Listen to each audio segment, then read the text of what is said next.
दोस्तों आज हमारे पास ये ल्यूमिनस कंपनी का 650 VA का इकोवाट एक मॉडल आता है। उसकी पीसीबी आई है।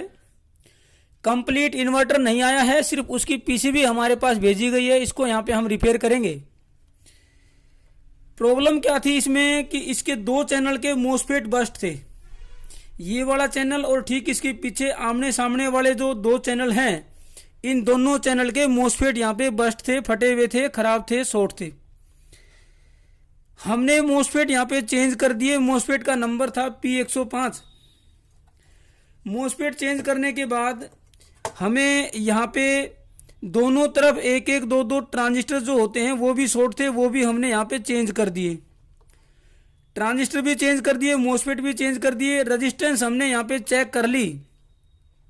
उसके बाद भी इस पीसीबी के अंदर इसके सिर्फ 3 चैनल के ऊपर जो पल्सेस हैं वो बन जाती हैं, चौथे चैनल के ऊपर पल्सेस नहीं बनती हैं। अब इसको आगे हम रिपेयर करेंगे। उसके लिए मल्टीमीटर को कर लें डीसी वोल्ट पे, और क्योंकि सिंगल बैटरी का ये है तो हम 12 वोल्ट का जो एसएमपीएस है उसका यूज करेंगे। 12 वोल्ट का जो नेगेटिव है वो यहाँ पे जहाँ पे हमारे 40 एम्पियर के फ्यूज होते हैं वहाँ पे इसका बैटरी नेगेटिव होता है, वहाँ पे लगा देते हैं। और बड़े वाली हीट सिंक जो होती है वो आपका पॉजिटिव होता है, वहाँ पे पॉजिटिव कनेक्ट कर देंगे 12 वोल्ट का एसएमपीएस। लंबी भी पाएगी। उसके बाद यहाँ पे ये स्विच है, 3 पिन का ये यहाँ पे कनेक्टर लगता है, लेकिन इसकी 2 पिनें शॉर्ट होती हैं और एक तीसरी पिन जो है अलग रहती है। इसको हमें परमानेंट ऑन नहीं करना है। इसको पल्स जैसे हम देते हैं, एक बार टच करके छोड़ देंगे तो ये आपका ऑन हो जाएगा। पहले ये ऑफ है, उस कंडीशन में मैं चेक करवा देता हूं।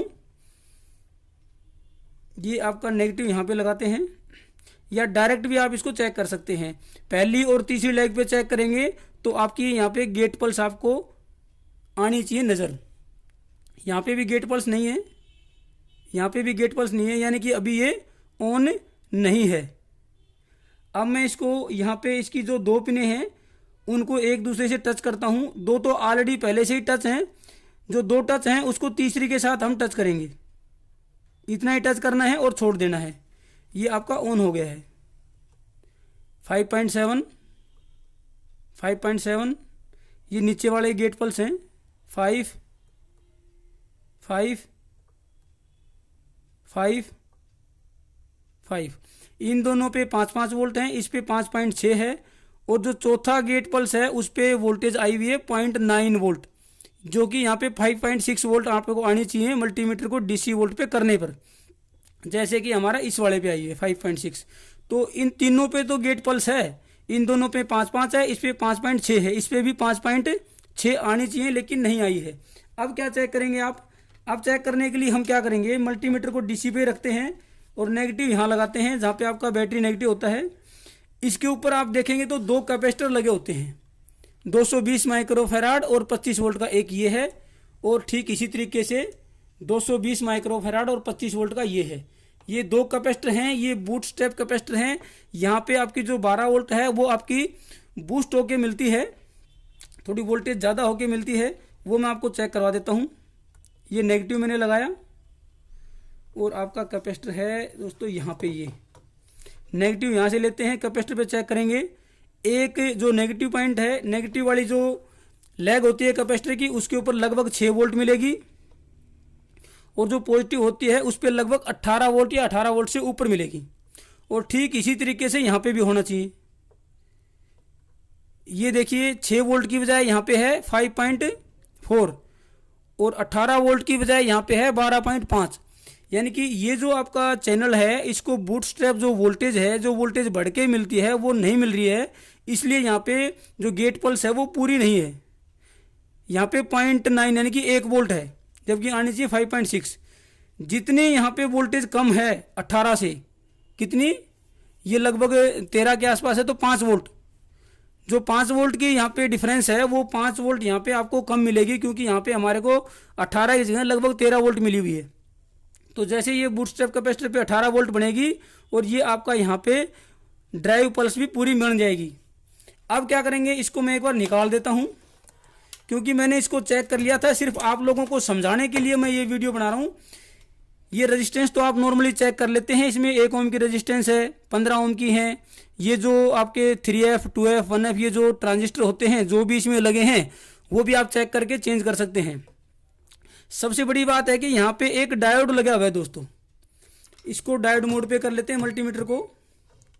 यहाँ पे भी एक डायोड लगा है, उसको पहले मैं चेक करवा देता हूँ आपको, फिर दूसरी तरफ को चेक करेंगे। यहाँ वाला ओके वाला ये चैनल है, यहाँ पे वोल्टेज बनी है डायोड पे 130 वोल्ट, ये हमारा मल्टीमीटर दिखा रहा है। आपका डायोड मोड पे करके सप्लाई को हमने निकाल दिया है। ठीक इसी तरीके से यहाँ भी चेक करेंगे, लेकिन यहाँ पे दोस्तों 130 दिखाने की बताया, ये दिखा रहा है आपका 0.006, यानी कि ये डायोड आपका यहाँ पे लगभग शॉर्ट है। दोनों ही तरफ से ये 0.006 दिखा रहा है। अब ये भी कंफर्म करेंगे कि डायोड शॉर्ट है या कहीं और कंपोनेंट के अंदर शॉर्टिंग है, इसको निकालेंगे। इसको मैं इस तरफ से लगाता हूँ तब भी 0.130। अब दूसरी तरफ से लगा के देखते हैं क्या रहता है। ये देखिए यहाँ पे ये ओपन दिखा रहा है, यानी कि ओपन लूप, यानी कि अगर इसका नेगेटिव से कैथोड नेगेटिव पे और एनोड पे पॉजिटिव लगाएंगे तो ये आपका 130 या 128 के आसपास दिखाएगा वैल्यू। ये आपका दोनों तरफ वैल्यू दिखा रहा है और वो भी लगभग 006 यानी कि 0 के आसपास। तो ये आपका शॉर्ट हो सकता है। इसको एक तरफ से हम पहले ओपन कर लेंगे या तो पूरे को बाहर निकाल लेंगे, फिर इसकी जगह पे दूसरा डायोड लगाएंगे। आपके पास ये डायोड नहीं है एसएमटी में तो कौन सा लगाएंगे वो भी मैं आपको बता देता हूँ। जो डायोड खराब था उसको हमने बाहर निकाल दिया है। ये वो डायोड है जो आपका खराब था। निकालते वक्त एक इसकी लैग यहाँ से हमारे से भी खराब हो गई है। फिर भी यहाँ पे जहाँ से हमने डायोड को निकाला है, अब डायोड मोड पे मल्टीमीटर को करके वहाँ पे हम चेक कर लेते हैं कि अभी भी ये 00 दिखाता है या कुछ और। ये देखिए यहाँ पे 1.6 यानी कि ओपन लूप इसने दिखा दिया है यहाँ पे। अब ये दोनों ही तरफ से जो है ओपन लूप दिखा रहा है या 1.6 के आसपास, यानी कि 00 इसने अब यहाँ पे नहीं दिखाया है। तो हमारा जो डायोड था वही शॉर्ट था, बाकी सर्किट में यहाँ पे प्रॉब्लम नहीं है। जो एसएमडी का डायोड यहाँ पे हमने फॉल्टी निकाला है उसका नंबर है A5W62, लेकिन वो मेरे पास भी नहीं है। हो सकता है आप लोगों के पास भी ना मिले, क्योंकि हमारे पास काफ़ी सारी पीसीबी होती हैं, डैमेज पीसीबी होती हैं, हम उसमें से निकाल के यूज़ कर लेते हैं, कभी इनको मंगवा भी लेते हैं। लेकिन अगर आपके पास इस नंबर का डायोड नहीं है तो क्या लगा सकते हैं। फिलहाल मैंने ये जो लगाया है ये लगाया है SR160, जो कि हम साइन वेव इन्वर्टर के अंदर यूज करते हैं। हाई फ्रीक्वेंसी का ये डायोड है।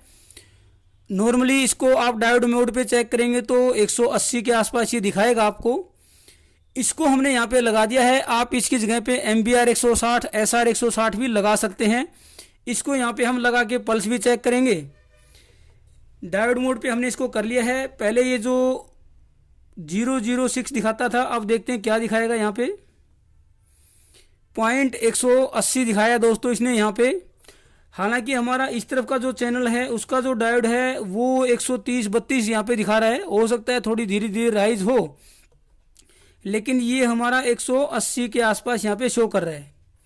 मुझे लगता है इस डायोड को यहाँ पे काम करना चाहिए। एक बार इसको चेक कर लेते हैं। पॉजिटिव यहाँ पे लगाया हुआ है और नेगेटिव को मैं यहाँ पे लगा देता हूँ। मल्टीमीटर को कर लेते हैं डायोड डीसी मोड पे, ताकि डीसी पे हम यहाँ पे इसकी गेट पल्स चेक कर सकें। अभी चेक करेंगे तो कोई पल्स यहाँ पे मिलेगी नहीं। ऑन करते हैं, एक बार इसको टच करके ट्रिगर करना होता है। 5.6 5.7 के आसपास है। जो हमने यहाँ पे डायोड चेंज किया है जिस चैनल का, उसको चेक करते हैं। 5.6 5.7 यानी कि हमारा यहाँ पे रिपेयर तो हो गया है। और मुझे लगता है कि इसमें कोई प्रॉब्लम आनी भी नहीं चाहिए, क्योंकि यहाँ पे जो डायोड हैं ये आपका हाई फ्रीक्वेंसी के डायोड यूज़ होते हैं। SR 160 MBR 160 भी हाई फ्रीक्वेंसी के डायोड हैं। हो सकता है कि इनका 1-to-1 यहाँ पे हमारे पास रिप्लेसमेंट नहीं है, लेकिन ये हाई फ्रीक्वेंसी के डायोड यहाँ पे काम करेंगे, ऐसा मुझे लगता है। बाकी रिपेयरिंग की वीडियोस को देखने के लिए आप हमारे चैनल की प्लेलिस्ट पे जाके अलग अलग तरह के जो अप्लायंसेज हैं उनकी रिपेयरिंग सीख सकते हैं। सभी वीडियोस को देखने के लिए चैनल की प्लेलिस्ट पे जाके सभी वीडियोस को देख सकते हैं। 430 के आसपास हमने वीडियोस अपलोड कर दी हैं दोस्तों। नए हैं तो चैनल को सब्सक्राइब कर लें, बेल आइकन जरूर दबा दें ताकि नए वीडियोज़ की नोटिफिकेशन आप लोगों को मिलती रहे। थैंक यू दोस्तों।